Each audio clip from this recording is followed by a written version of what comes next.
अगर मैं आपसे सवाल पूछूं कि क्या यह पॉसिबल है कि एक फ्लाइट इस साल उड़े और पिछले साल यानी कि बीते हुए साल में लैंड करे। मैं कोई मिस्टीरियस घटना की बात नहीं कर रहा हूं, मैं इन जनरल पूछ रहा हूं, क्या यह पॉसिबल है? जी हां, यह पॉसिबल है और यह हुआ भी है। यूनाइटेड एयरलाइंस की एक फ्लाइट शंघाई से 1 जनवरी 2017 को उड़ी थी और 31 दिसंबर 2016 को सैन फ्रांसिस्को में लैंड हुई थी। अब ये सिंपल लॉजिक है। देखिए, उस दिन न्यू ईयर था और हर एक कंट्री का टाइम जोन अलग अलग होता है, इस वजह से ऐसा हुआ था। ये कोई मिस्टीरियस घटना नहीं है। पीने के पानी को बोतल में पैक करके बेचना आज के टाइम पे कोई बड़ी बात नहीं है और हम लोग खरीद भी रहे हैं। पर आप ये भी सोचिए कि पानी तो फ्री का नेचुरल रिसोर्स था, फ्री में मिलता था। अब इस फ्री की चीज को भी जिसने बेचने की सोची वो बंदा बहुत दिमाग वाला होगा ना। पर सवाल ये उठता है कि वो बंदा था कौन? चलिए मैं आपको बताता हूं। 1965 में इटली के रहने वाले फेलिस बिस्लेरी को सबसे पहले आइडिया आया था और तब उन्होंने बिस्लेरी को शुरू किया था। लेकिन इंडिया में इस चीज को एग्जीक्यूट करने वाला कौन था पता है?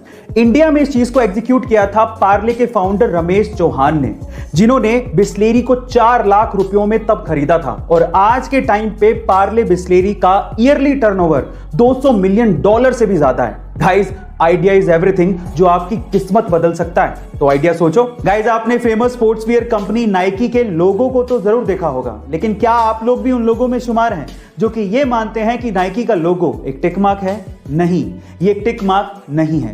मैं आपकी जानकारी के लिए आपको बता दूं कि नाइकी कंपनी का पहले नाम BRS यानी कि ब्लू रिबन स्पोर्ट्स था, लेकिन बाद में इसका नाम बदलकर ग्रीक गॉडेस ऑफ विक्ट्री के नाम पर नाइकी रख दिया गया था। और ये गॉडेस एक्चुअली अपनी स्पीड और अपने विंग्स के लिए फेमस थी और स्पीड और विंग्स को कंबाइन तौर पे स्वूश से दिखाया जाता है। तो ये सिंबल कोई टिक मार्क नहीं बल्कि स्वूश है। अगर कोई आपके साइकिल या फिर बाइक या कार के टायर की हवा निकाल दे या फिर उसे पंक्चर कर दे तो क्या उसे सजा हो सकती है? देखिए गाइस, अगर कोई अनइंटेंशनली ये काम कर रहा है तब तो अलग बात है, लेकिन अगर आपको ये महसूस हो रहा है कि कोई आपको नुकसान पहुंचाने के मकसद से आपको या आपकी प्रॉपर्टी को हार्म कर रहा है तो आईपीसी की धारा 425 और 426 के तहत ये एक दंडनीय अपराध है और उसे सजा भी हो सकती है। और उसमें आपके व्हीकल के टायर को पंक्चर करना या उसकी हवा निकालना भी शामिल है। इसके लिए आप उसकी शिकायत कर सकते हो और साबित होने पर उसे 3 महीने की सजा या फिर जुर्माना या फिर दोनों हो सकते हैं। भारत ने अभी तक टोक्यो ओलंपिक में 2 ही मेडल अपने नाम किए हैं, जिसमें से एक है सिल्वर और दूसरा है ब्रॉन्ज। मजे की बात यह है कि दोनों के दोनों मेडल्स भारतीय महिलाओं ने भारत के लिए जीते हैं, जिसमें से पीवी संधू पहली ऐसी भारतीय महिला बन गई हैं जिन्होंने इंडिविजुअली 2 ओलंपिक मेडल्स अपने नाम किए हैं।